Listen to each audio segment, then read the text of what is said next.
Buenas tardes, yo soy el doctor Jesús Triana Verástegui y el día de hoy me toca moderar la clase titulada Vasodilatadores coronarios. Por favor, Jesús Francisco Holguín, inicie la clase.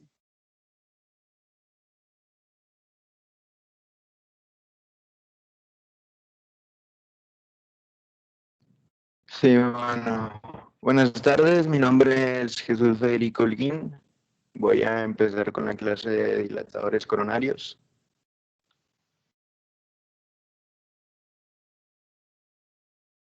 Bueno, como introducción, la función del sistema circulatorio es que es el encargado de llevar la sangre oxigenada y nutrientes a todos los tejidos y órganos del cuerpo. También transporta desechos para que sean eliminados como el dióxido de carbono por medio de la respiración. En cuanto a la homeostasis circulatoria, eh, requiere proteger tanto el gasto cardíaco como la presión arterial. El gasto cardíaco es la capacidad de bombeo del corazón en función de los latidos por minuto y el volumen de sangre inyectado en cada latido.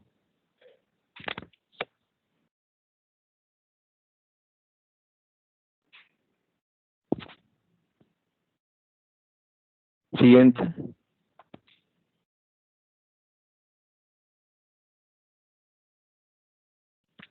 Bueno, la angina de pecho es la manifestación primaria causada por una isquemia del músculo cardíaco. Se debe a un desequilibrio en la relación de suministro y la demanda de oxígeno. Puede ser por un espasmo, por una emoción, por estrés, ejercicio o lo más común por un proceso de arteriosclerosis.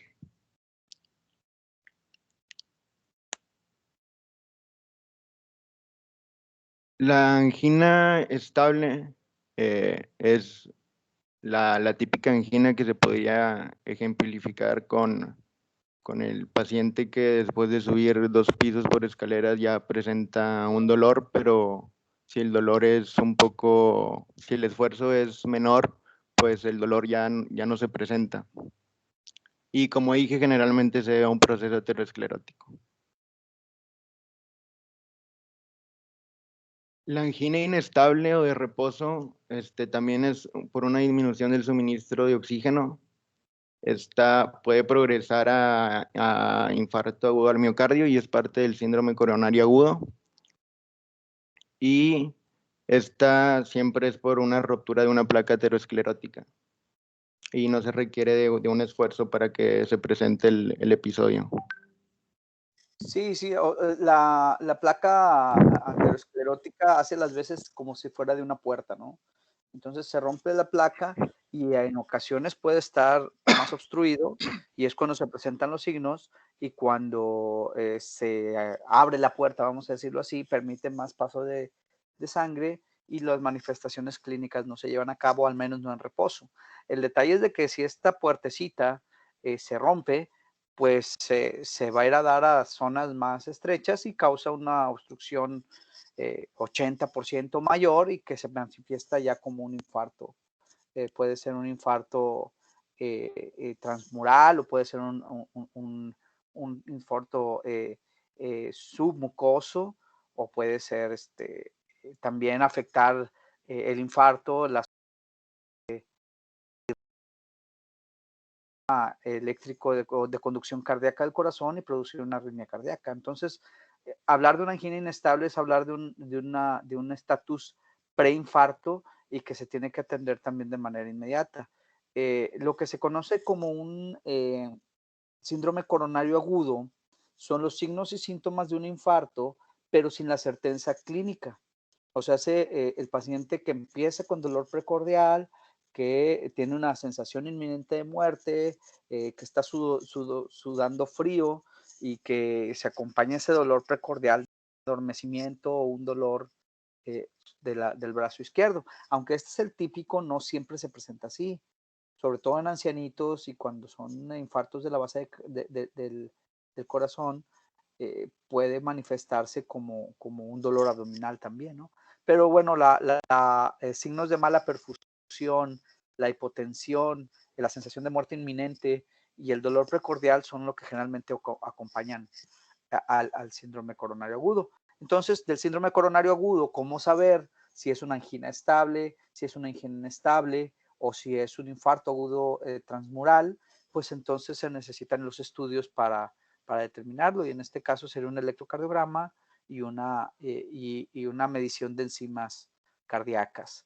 Esto sería, ya sería el objetivo diagnóstico, y el objetivo terapéutico pues sería pues destapar esa arteria, ¿no? Ya sea por bypass por corazón abierto, o podría ser una intervencionista, medicina intervencionista a través de un catéter, y a través del catéter colocaciones de stent, dilataciones y posteriores colocaciones de stent, o el uso de medicamentos para fibrinolíticos, ¿no? Para poder romper ese taponcito que está tapando las arterias coronarias.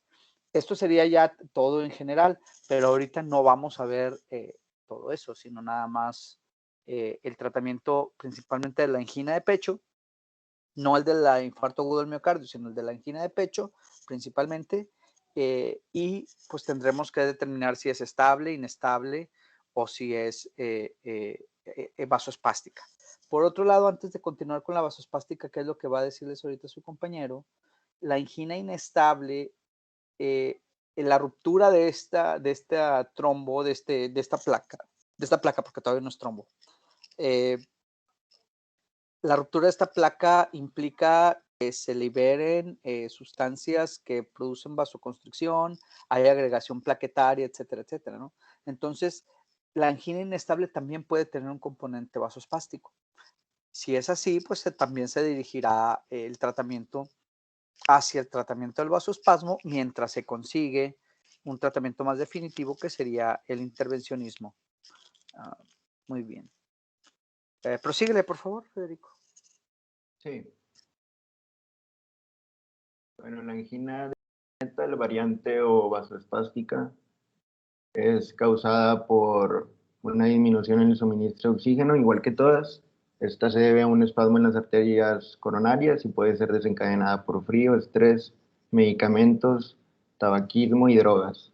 El mecanismo de esta es que hay una disminución en los niveles de calcio citosólico, y por eso se causa el vasoespasmo.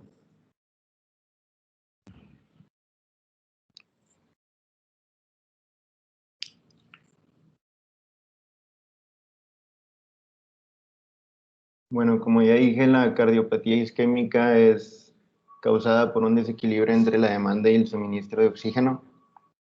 Aquí se muestran el sitio de acción de los diferentes fármacos que se usan para el tratamiento de la angina de pecho. Los beta bloqueadores y algunos antagonistas de los canales de calcio tienen su efecto en el ritmo cardíaco y en la contractilidad.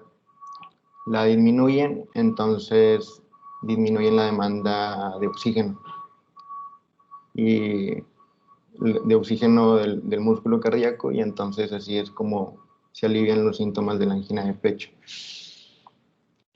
También hay otros medicamentos que lo que hacen es, por medio de vasodilatación, aumentan el flujo sanguíneo, y se aumenta así también el suministro de oxígeno a los lugares donde hay isquemia.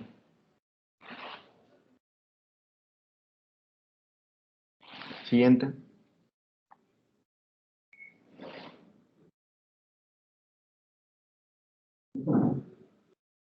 Bueno, como ya dije, esto es lo que hacen los antianginosos: reducen el consumo miocárdico de oxígeno o aumentan el aporte. Se puede conseguir el menor consumo de oxígeno disminuyendo el retorno venoso o la precarga, reduciendo la frecuencia y la contractilidad.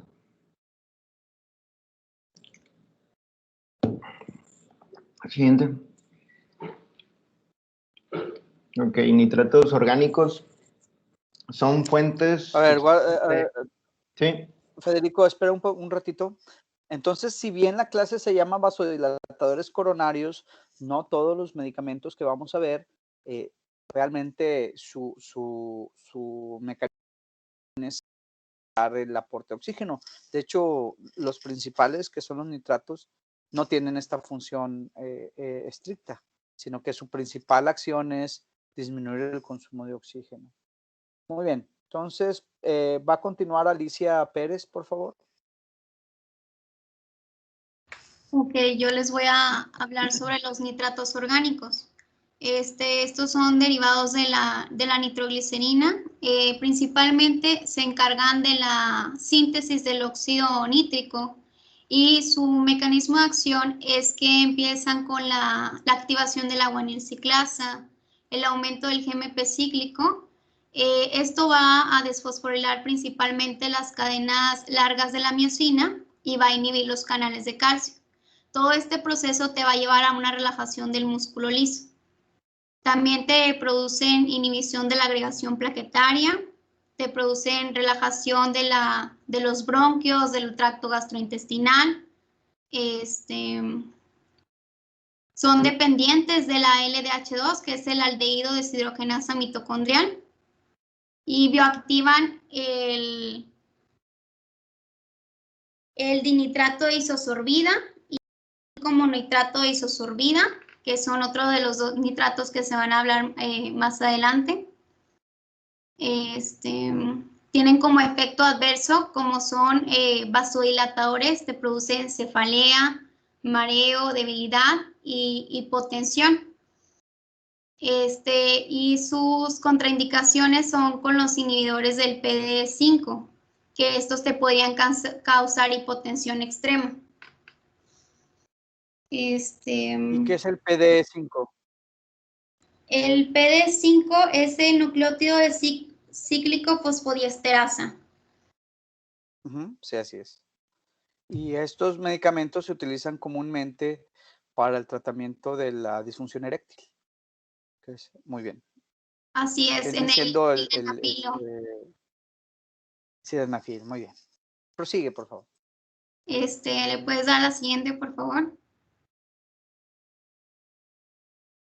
Bueno, como ya dije, el mecanismo de acción es el aumento de la guanilciclasa, el GMP cíclico, desfosforila la miosina y te va a producir disminución de los canales de calcio para posteriormente causarte una relajación en cualquier músculo liso.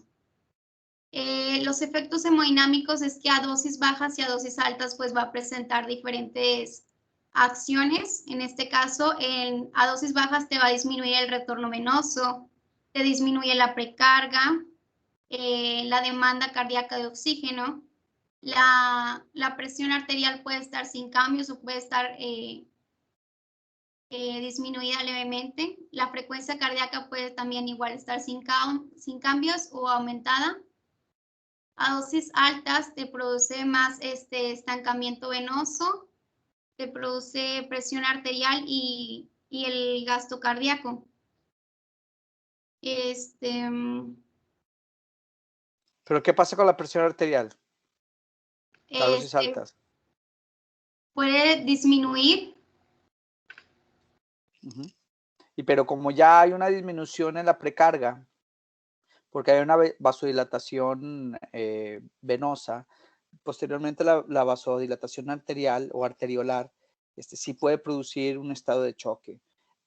Y si, imagínate, si ya el paciente ya tiene una hipoperfusión en el corazón y tú le disminuyes tanto la precarga como para que ya el paciente ya no recibe suficiente sangre, se puede llegar a infartar. Además, que cuando ya tienen un efecto, porque también sí tienen efecto sobre los vasos coronarios con los dosis más altas, pero cuando se tiene esto, hay autorregulaciones locales que permiten aumentar la perfusión coronaria en las zonas periféricas de la isquemia. Pero si tú le haces una vasodilatación coronaria generalizada, puedes producir una hipoperfusión en la zona que a ti te interesa, que es la hipóxica. Y el paciente, en lugar de tener una angina de pecho, que a lo mejor es estable, pues lo puedes infartar. Por eso es el riesgo de las dosis altas de nitratos y no se recomiendan. Lo recomendable es esperar que las dosis bajas sean las que actúen. Si el paciente ya está en un estado en el cual las dosis bajas no son efectivas y el paciente ya lo tienes que internar para tratarlo con nitrovasodilatadores, pues ya lo clasificas como una angina inestable, ¿no? Y en estos casos se puede justificar el uso de altas, pero porque ya sabes que lo vas a intervenir o ya sabes que lo vas a operar. Y si en ese caso se te infarta dentro del hospital, pues entonces llevas a cabo, a lo mejor en lugar de un procedimiento programado, pues lo llevas a cabo de manera de urgencia. Que acuérdense que siempre es mejor, dentro de lo posible, hacer los procedimientos de manera programada para que esté todo el personal que necesites, todo el material que necesites ya esté ahí listo y luego ya llevas al paciente y no al revés, porque con este tipo de situaciones de procedimientos de urgencia, pues es más frecuente que ocurren eventos que no tienes esperados o que el paciente pues, pueda fallecer por algún tipo de evento adverso, ¿no? ¿Y qué les iba a comentar hace rato que dije que los infartos también pueden ser submucosos? Me volví loco, son subendocárdicos. No sé por qué dije submucosos, pero luego ya reflexioné y dije, ¿por qué dije eso, verdad? Muy bien, vamos a proseguir. Prosigue, por favor, Alicia. Bueno, la farmacocinética de los nitrovasodilatadores se lleva principalmente por el metabolismo hepático. Tiene una biodisponibilidad de un 10 al 20%, por eso la vía de administración es más sublingual. Por ejemplo, en una angina típica, se daría la administración de nitroglicerina sublingual por la mayor biodisponibilidad, sería más rápido su efecto. La duración de este efecto sería de 15 a 30 minutos y pues posteriormente su eliminación sería por la orina. Bueno, estos se encargan principalmente de causar relajación por medio de la nitroglicerina. Causarían relajación en las venas, aumentarían la capacitación venosa y van a disminuir la precarga, la poscarga. Capacitancia venosa. Ok. Van a disminuir el gasto cardíaco, o sea, todo lo que tenga que ver con relajación me va a disminuir el gasto cardíaco, me pueden causar hipotensión, síncope. También estos se usan en insuficiencia cardíaca y tienen efectos ionotrópicos positivos y pues como ya dije también inotrópicos, ahí no dice ionotrópicos. Ajá, inotrópicos. Y te inhiben la función plaquetal.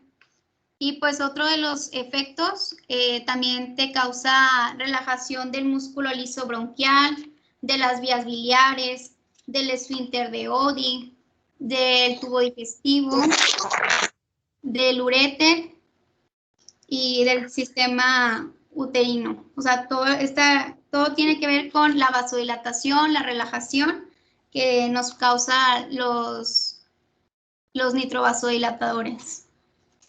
Esto es importante, Alicia, porque lo que estás comentando se puede relacionar a la clínica y uno de manera inadecuada, o sea, uno como médico puede deducir de manera inadecuada que un dolor es precordial porque se quitó con nitrovasodilatadores y puede no ser así. O sea, ¿qué tal si el paciente tiene un dolor precordial o abdominal alto a causa de un espasmo en cascanueces del esfínter esofágico inferior? Tú le das la nitroglicerina y se la va a quitar porque es un vasodilatador, un dilatador de la musculatura lisa o un espasmo en el esfínter de Oddi. ¿Sí me explico?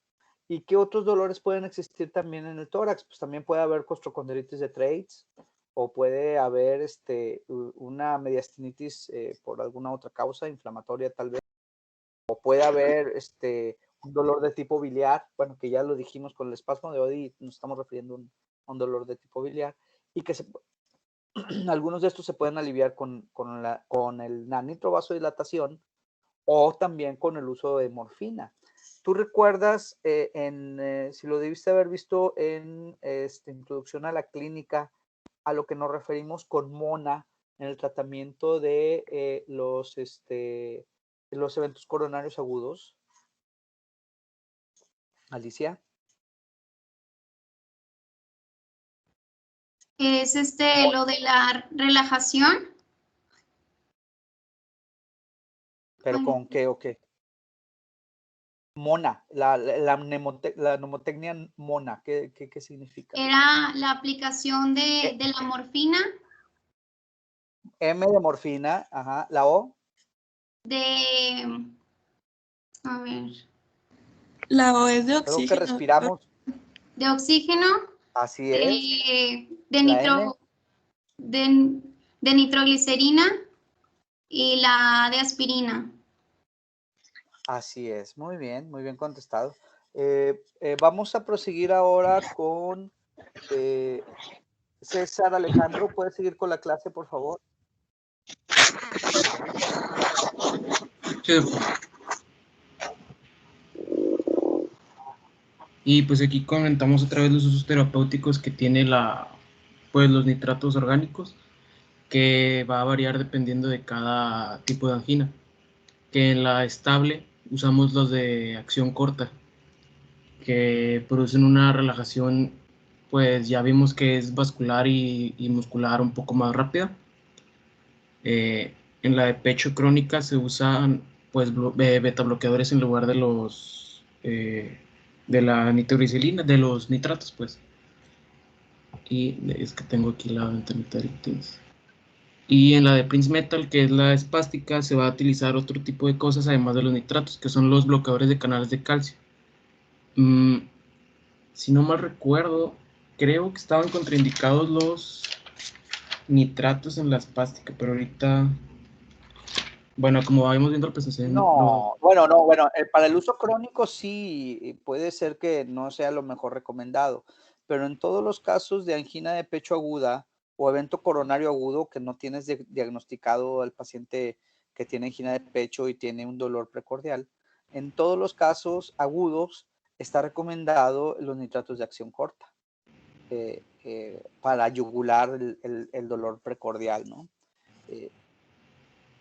Y si el paciente tiene diagnóstico de angina de pecho estable, pues le da su nitroglicerina o su capsulita de nitroglicerina sublingual, esperas unos 10 minutos. Si no se le quita el dolor, ¿qué tienes que hacer?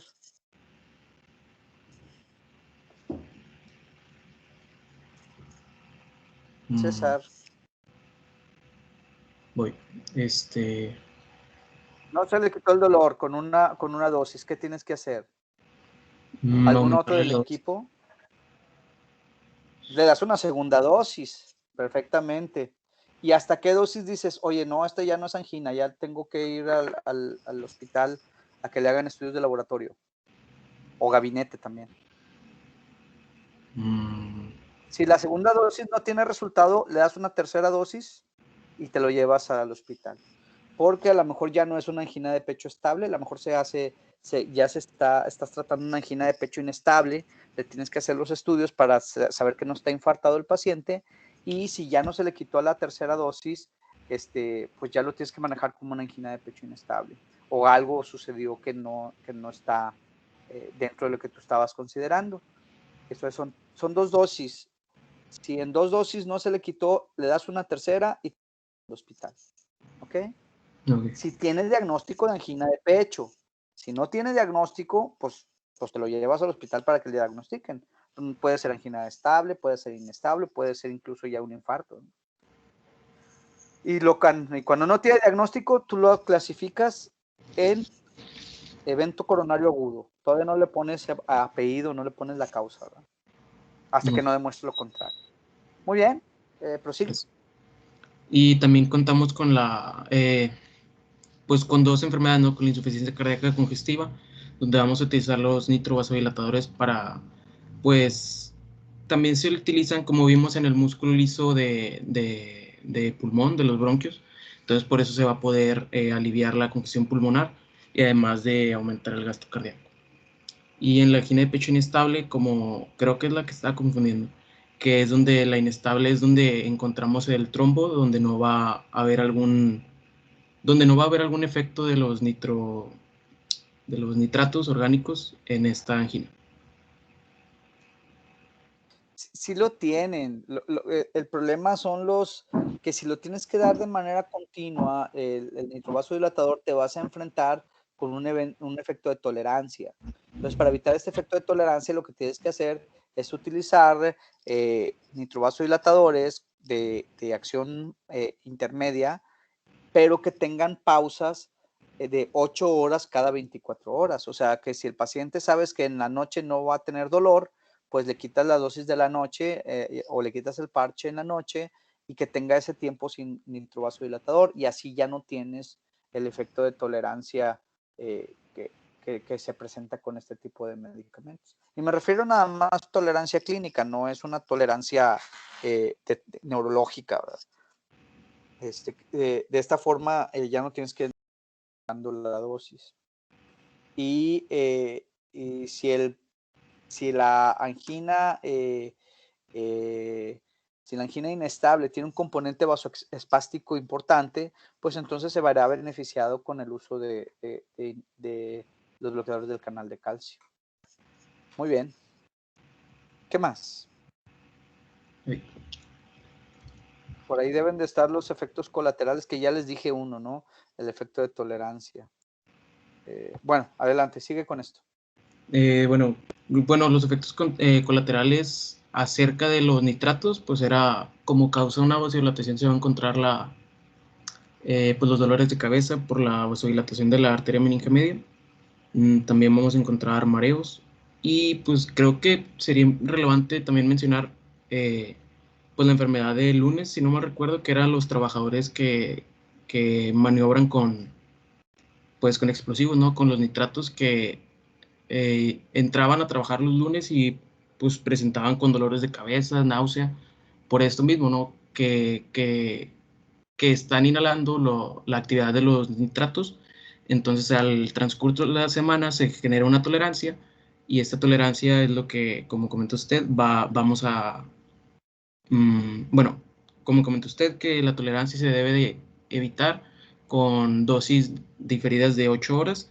Entonces, estas personas que están en contacto diario con estos medicamentos o con estos nitratos, pues, por eso van a seguir presentando el dolor de cabeza hasta el fin de semana. Bueno, entre semanas se les va quitando el dolor de cabeza, regresan un lunes después del fin de semana y se vuelve a generar pues, efecto colateral, que es del dolor de cabeza. Había otro efecto colateral más feo con los trabajadores de la nitroglicerina como explosivos. Se jubilaban o se iban de vacaciones y se morían infartados por un efecto rebote. Muy bien. ¿Qué otro efecto colateral te acuerdas de la nitroglicerina sublingual?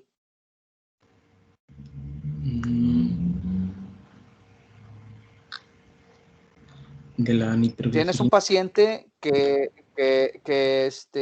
le inicias el tratamiento con nitroglicerina porque tiene una angina de pecho estable y empieza con náusea, vómitos y diarrea. ¿Qué crees que haya presentado?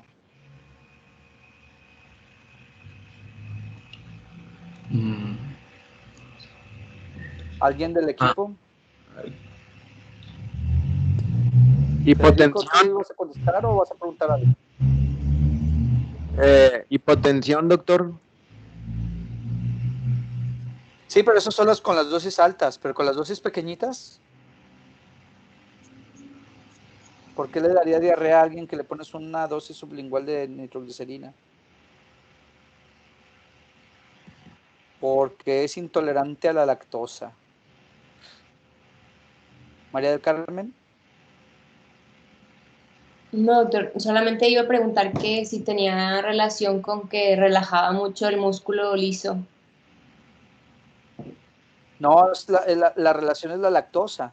¿Pero por qué la lactosa? Porque la nitroglicerina en capsulitas sublinguales utiliza como antidetonante la lactosa.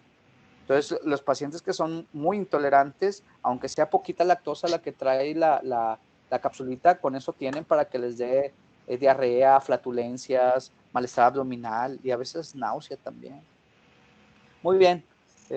Síguele, por favor, Montoya Tello, Ociel, síguele. Sí, claro, doctor.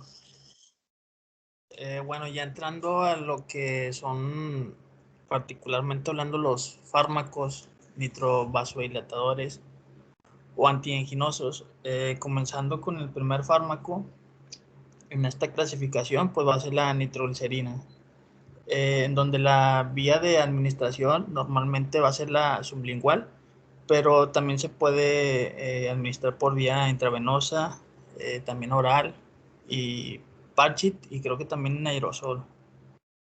Y bueno, esto va a tener una concentración máxima a los 4 minutos y la vida media va a ser de 1 a 3 minutos. En este fármaco antianginoso, la función principal va a ser disminuir la precarga, que está dado por el volumen ventricular, más que nada, y la disminución de la precarga. Esto va a ser la función principal.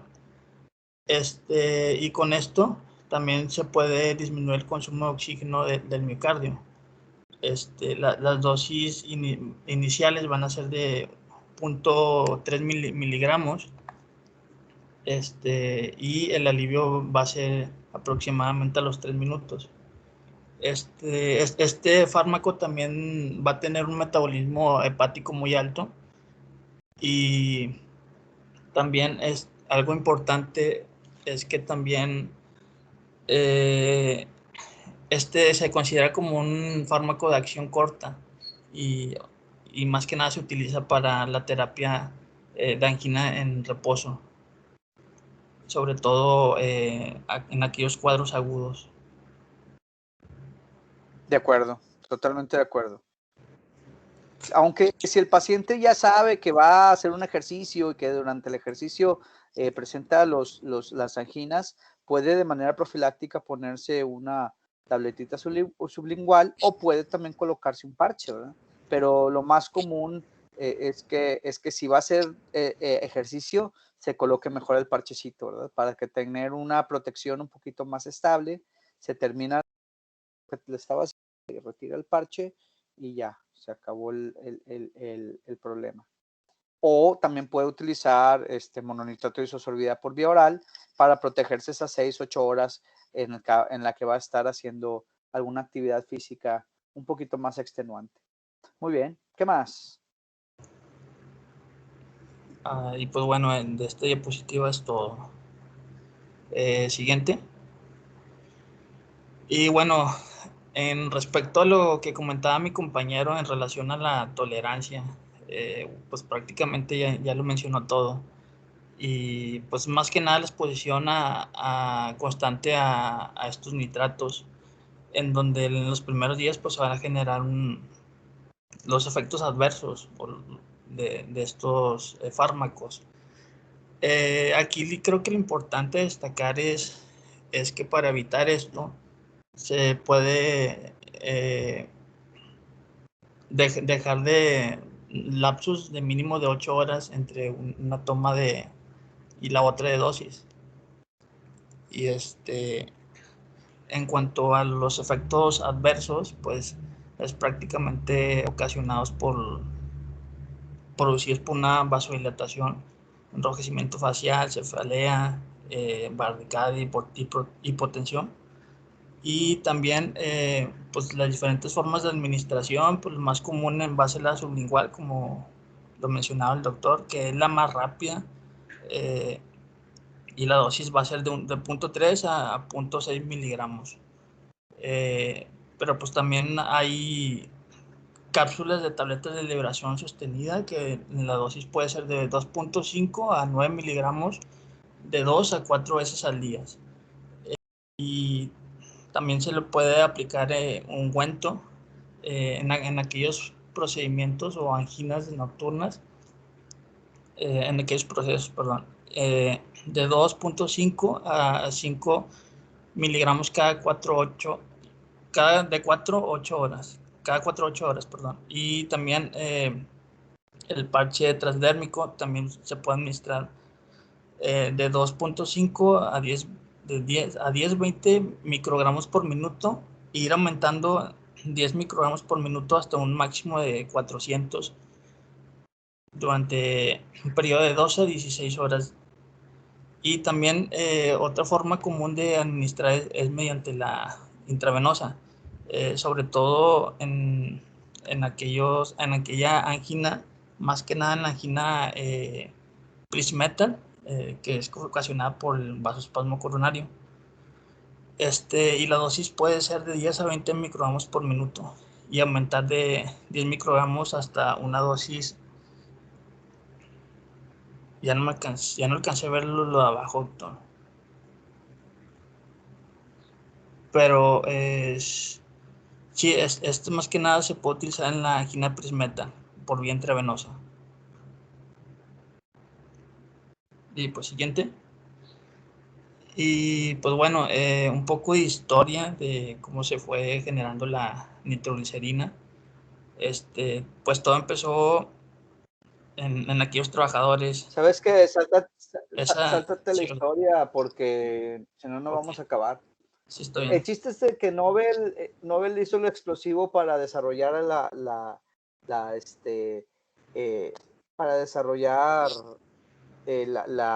la industria, pero cuando se dio cuenta que lo utilizaron para la guerra y que él ganó mucho dinero gracias a la guerra, lo quiso repartir para estimular la ciencia y no la guerra. ¿Sí me explico? Por eso existe el premio Nobel. Muy bien, ¿qué más?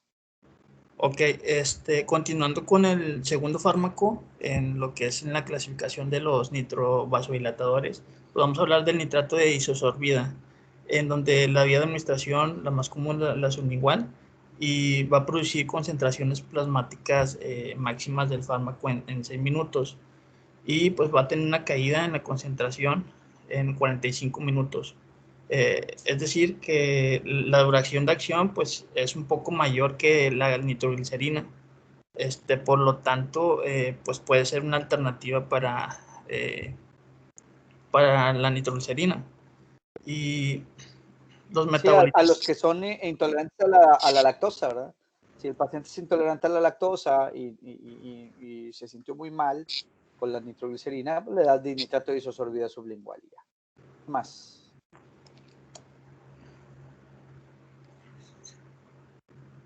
Me faltó decir algunas cosas de la... Ok. Bueno, también en cuanto a sus metabolitos primarios, que van a ser isosorbida de 2-mononitrato, va a tener una vida más larga, de 3 a 6 horas, y esto puede contribuir a la eficacia terapéutica del fármaco.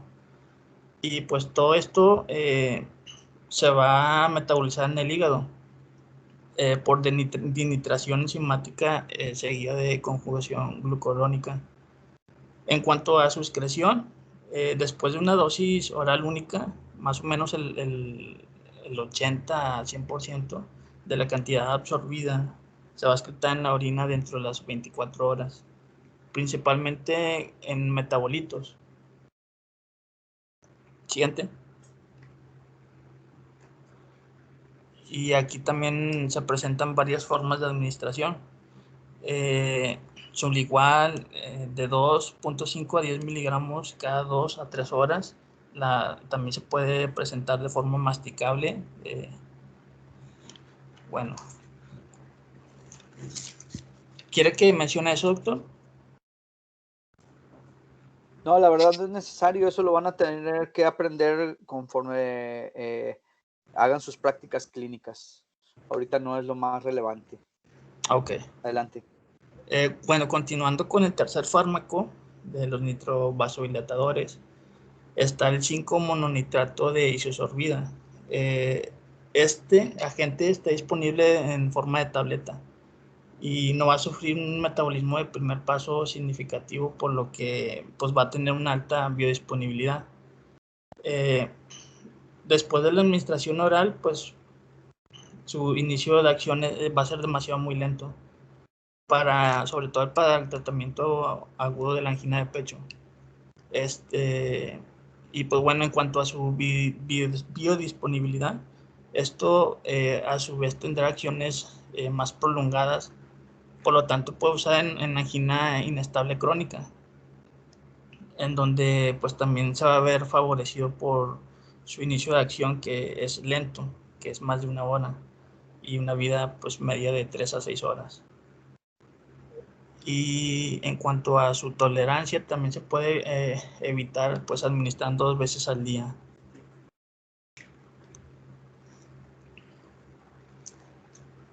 Bueno, algo que ya mencionaba un poco en relación a la interacción de los nitratos con los inhibidores de la fosfodiesterasa.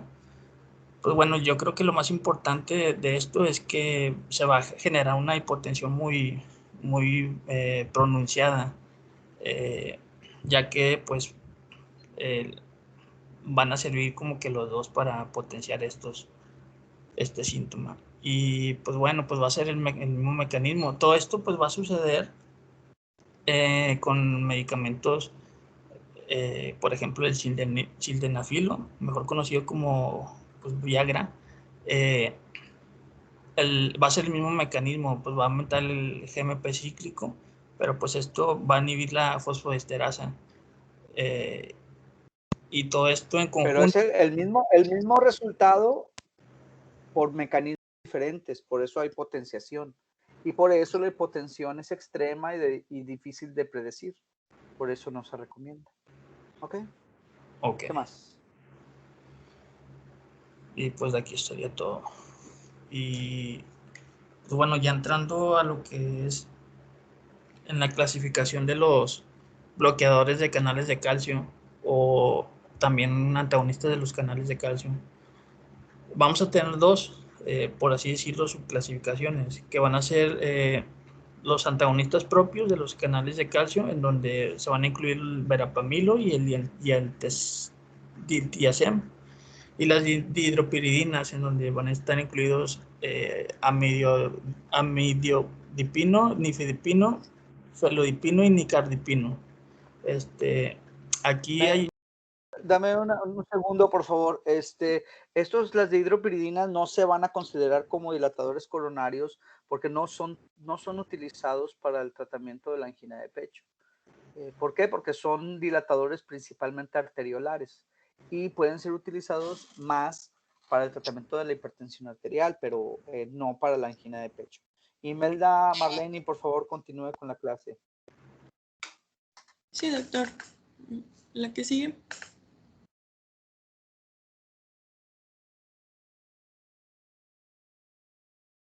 La diapositiva que sigue. La de propiedades anterior. Bueno, las propiedades farmacológicas importantes de los bloqueadores de canales de calcio es porque producen sus efectos cuando se unen a los canales de calcio tipo L que reducen el flujo de calcio extracelular. Lo que hace es que relajan el músculo liso arterial, disminuyen la resistencia y presión arterial, así como la poscarga cardíaca, lo que causa vasodilatación arterial coronaria y favorecen la redistribución del flujo a las zonas isquémicas. Las venas son resistentes a los efectos relajantes de estos medicamentos, por lo que la precarga cardíaca no la vamos a ver afectada. ¿Qué sigue?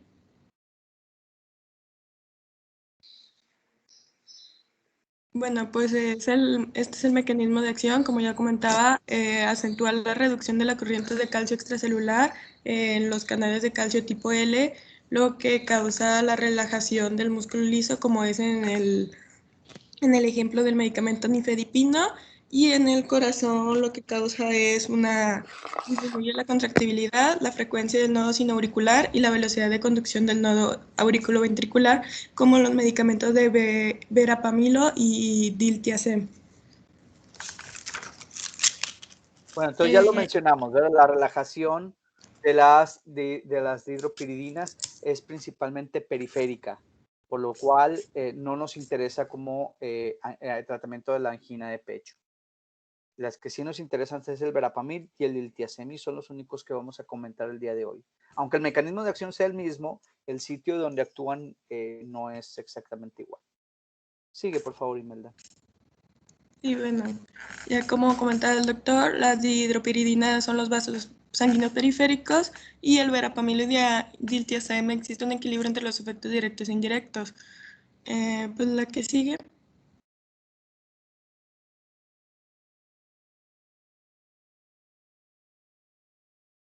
La positiva que sigue.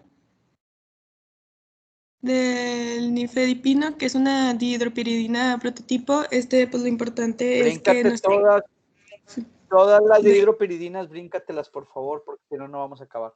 A este sí. Verapamil y diltiazem sí.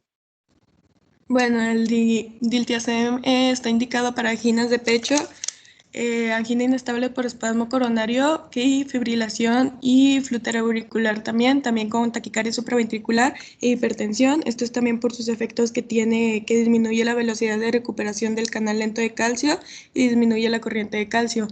La dosis es por vía oral de 30 a 60 miligramos cada 6 horas. También se puede dar intravenoso y son 20 miligramos seguidos de una infusión de 10 miligramos por hora. La farmacocinética es porque se absorbe de un 80-90% con biodisponibilidad absoluta del 46 al 67%, con un tiempo de vida media de 3.5 a 6 horas. La que sí, la verapamilo tiene una biodisponibilidad de 35% con un tiempo de vida media de 2.8 a 7.4 horas. Esta se une 90% a las proteínas que tiene un metabolismo hepático. Esta es por excreción renal 70% y 15% en S. Algo importante de estos dos medicamentos es que intravenoso está contraindicado con los beta bloqueadores porque tiene más propensión de bloqueo auriculoventricular o disminución grave de la función ventricular. Por lo que comentaba de los efectos que tienen en los nodos sinoauriculares y auriculoventriculares.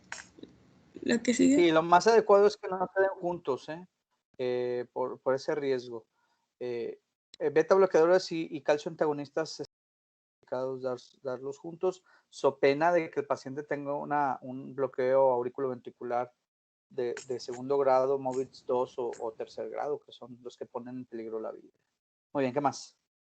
Bueno, de los efectos adversos, tiene producto de vasodilatación excesiva y puede producir por los mismos efectos vértigo, hipotensión, cefalea, rubor, disestesia digital y náuseas. Pues nos saltamos los demás esos de abajo, ¿no, doctor? Sí, sáltalos. Ahí el edema sería de las dihidropiridinas, lo más relevante sería el edema de los pies, ¿no? Y el estreñimiento también que se presenta. ¿Qué más? Estos agentes antiplaquetarios, todos estos antitrombóticos, los van a ver en una clase más adelante. Entonces, sáltatelos. Sí se utilizan, pero sobre todo en los pacientes que tienen ya el antecedente de infarto agudo del miocardio, o que tiene una angina inestable, y sí se utilizan, pero los vamos a ver más adelante. Beta bloqueadores, estos sí dilos, por favor. Bueno, los bloqueadores, los efectos cardiovasculares están determinados por el bloqueo de los receptores beta 1. Son considerados de primera línea en anginas de esfuerzos crónicas.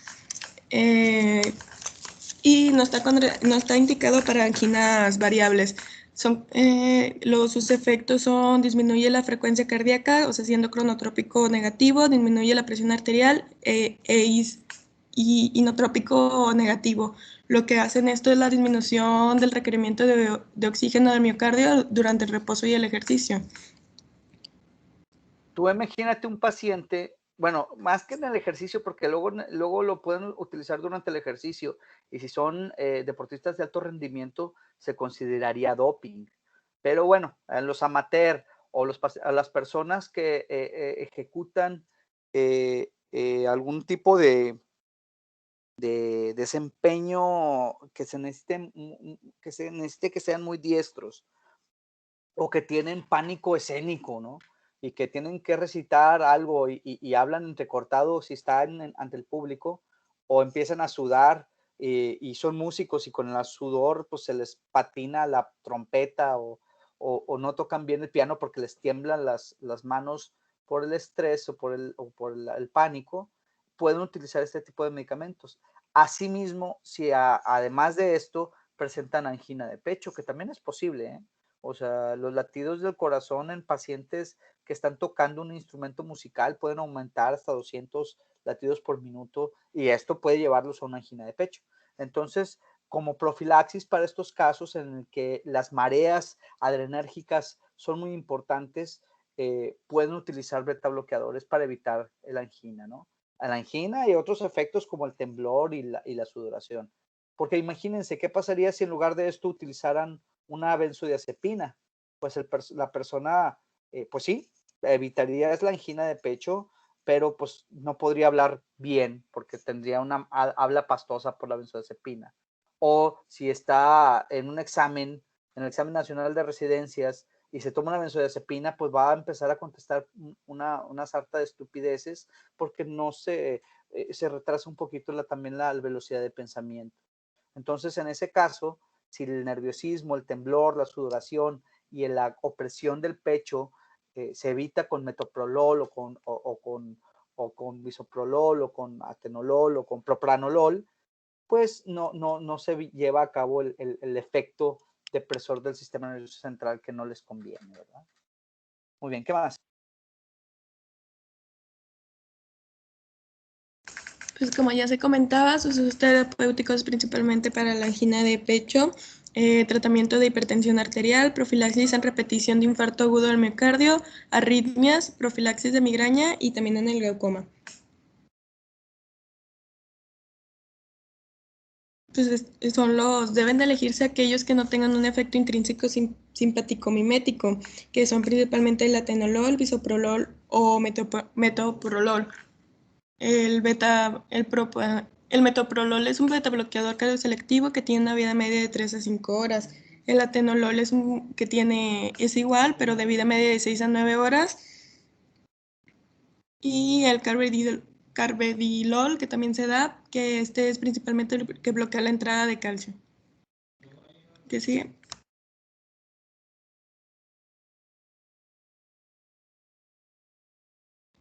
Los efectos adversos de los beta bloqueadores en el tratamiento de angina es porque aumenta el volumen telediastólico más el aumento en el tiempo de eyección y lo que hace es un mayor requerimiento de oxígeno en el miocardio, con sus contraindicaciones que es la angina vasospástica, asma y otras afecciones broncoespásticas, bradicardia severa, bloqueo auriculoventricular e insuficiencia ventricular izquierda grave e inestable.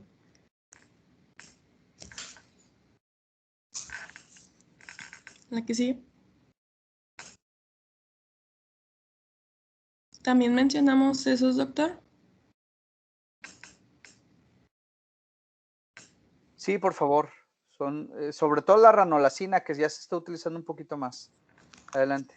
Bueno, estos son otros agentes antianginosos que son tratamientos de segunda línea. La ranolacina, que es tratamiento para la angina crónica. Su mecanismo de acción bloquea los canales de sodio, lo que inhibe la fase tardía de corrientes de sodio y facilita la entrada de calcio. Tiene efectos antiarrítmicos y antianginosos, es inotrópico negativo, disminuye el trabajo cardíaco y disminuye la demanda de oxígeno del miocardio. Se administra independientemente de las comidas en dosis de 500 a 1000 miligramos 2 veces al día y las dosis más altas son mal toleradas. La biodisponibilidad oral es de aproximadamente de 75% y tiene un efecto de 6 a 8 horas, siendo metabolizado por el CYP3A4 y en menor medida por el CYP2D6. Y no se debe juntar junto a inhibidores de la CYP3A4, como por decir que son antibióticos macrolidos, imidazólicos, inhibidores de la proteasa del VIH, porque pues, pueden aumentar lo que es su biodisponibilidad. Los efectos adversos son mareos, dolor de cabeza, náuseas y estreñimiento y también pueden tener prolongación del segmento QT. La ivabradina, que sus usos son para el tratamiento de angina estable y tratamiento de insuficiencia cardíaca.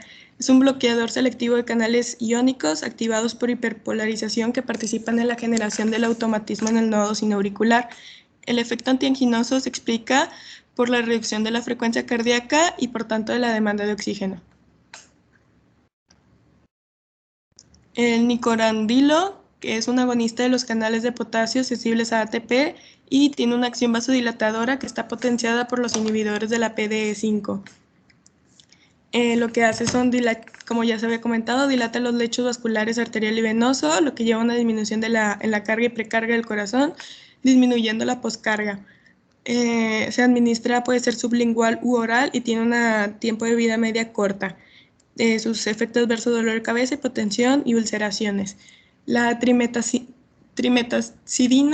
es un antianginoso, modulador metabólico, inhibe la PFOX, inhibe vía de oxidación de ácidos grasos, mejora el estado metabólico del tejido isquémico. Su uso es para tratamiento de angina estable también, y efectos adversos son malestar gastrointestinal, náuseas, vómitos, y a veces se ha relacionado con trombocitopenia, granulocitosis y disfunción hepática. Y ya sería todo. Muy bien. ¿Algo que quieran agregar los del equipo o alguna duda que tengan?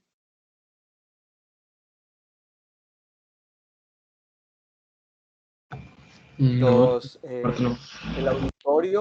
El auditorio que tenga alguna duda para que resuelvan sus compañeros del equipo.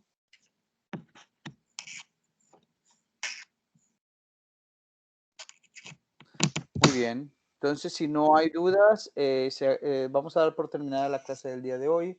Tienen 9 puntos de los 10 posibles. Siento que estuvieron al principio, sobre todo, muy lentos, como si no hubieran leído bien la clase o no se supieran bien las diapositivas. Algunos de ustedes hasta dificultades para leer el nombre de los medicamentos tuvieron. Y bueno, pues eso se arregla leyendo 2 o 3 veces más la clase, ¿no? Sí, pareciera que lo hubieran leído así como que de última hora.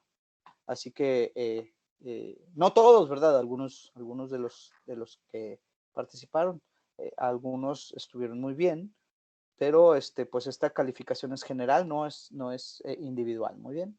Entonces tienen 9 puntos, que tengan muy buen día. Gracias. Doctor. Muchas gracias, doctor. Que tenga buen día. Gracias. Igualmente, hasta luego.